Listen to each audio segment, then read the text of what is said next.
the fact that Obi just leaves him for a second fucking time.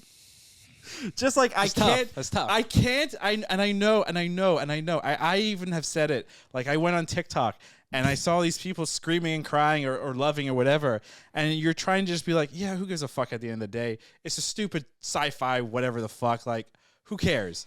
Move on with your fucking life, right?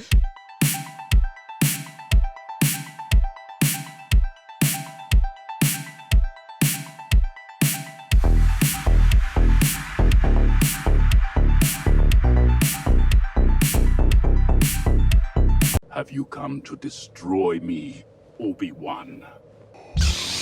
I will do what I must. But at the same time, it's like that fact that we have seen where Obi-Wan Kenobi ends and where he picks back up in the series, in the original films, and the things he says and the things he does. And like the fact that he had the option to stop this mass murderer from helping the Empire finish building the Death Star that goes and annihilates Alderaan, killing billions of people. He had the ability to stop it, and he just walked away. Like, it's just so mind-numbingly stupid, regardless of, like, the beauty of the fight or whatever was said. Like, it just takes away everything. It's just like this big... It feels like a big giant, like, fuck you. You were the chosen one! And again, to your point, Chris, you said it best in text. It's Disney Star Wars. Take it for whatever the fuck it is. Like a panther. Yeah, actually, I think the best tweet I saw was that since Disney has bought Star Wars, you got to treat Star Wars like fan fiction. Yeah.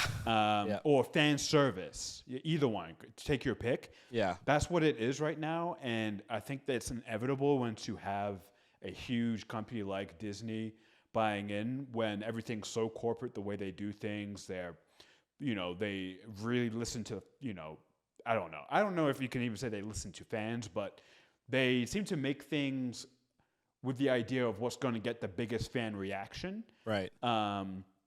And so that's how you have to look at it, I think, post-Disney sale. It's fan fiction, it's fan service. Is it going to completely destroy your feelings of Star Wars, of what you thought Star Wars was? Probably, but that's not Wait we a still second. watch it. That's not what you're supposed to say. It's true, though. Oh, wow. The Star Wars we grew up with is a very different thing now. Oh, yeah. And the fact that we're still watching it means that we've bought in, and it's sort of one of those things we've got to accept. And so you almost have to kind of dumb your brain down a little bit when you watch this stuff. I hate to say it, but it's true. Yeah. So once you can do that, it becomes much more enjoyable. It's super tough because I was probably, I think the fandom was definitely split when the show was announced, where half of the people were like, oh, cool, yeah, we need more content around these two iconic characters. And half the fans were like, no, we don't. Like, we know the story. Like, I don't need to know when they went to the bathroom and what they ate for dinner the night before the Death Star sequence. Like, I don't need that information. I mean, I want that.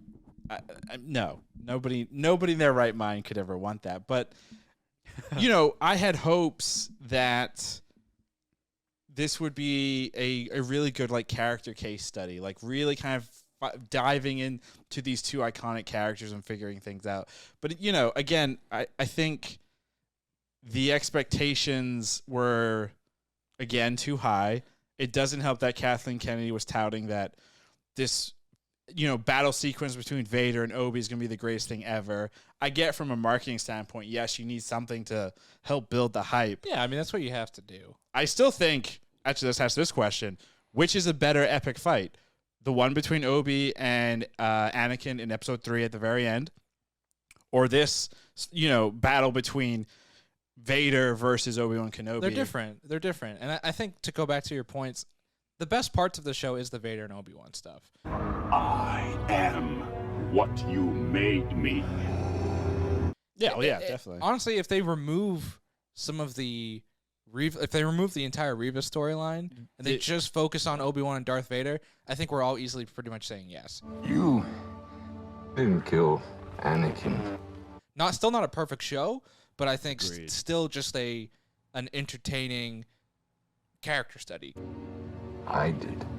Kind of like you said. I think it falls into that Disney Plus problem of like, we have to add other things. Here is a new Unnecessary Inquisitor. bloat. Here is some new characters. Here's a guy who might get spun off into a show. You know what I mean? Like that's a lot of like the Disney Checklist. synergy checklist thing. Yeah. Everything must kind of have an open-ended ending, so it can have more seasons, more merchandise, more follow-ups, and whatever.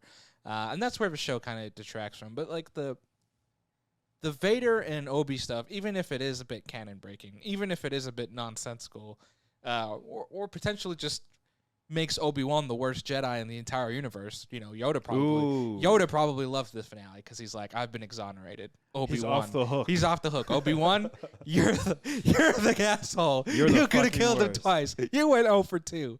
You suck. The Mustafar battle's still better because Yes, it's, I think so. It's a culmination of that entire trilogy.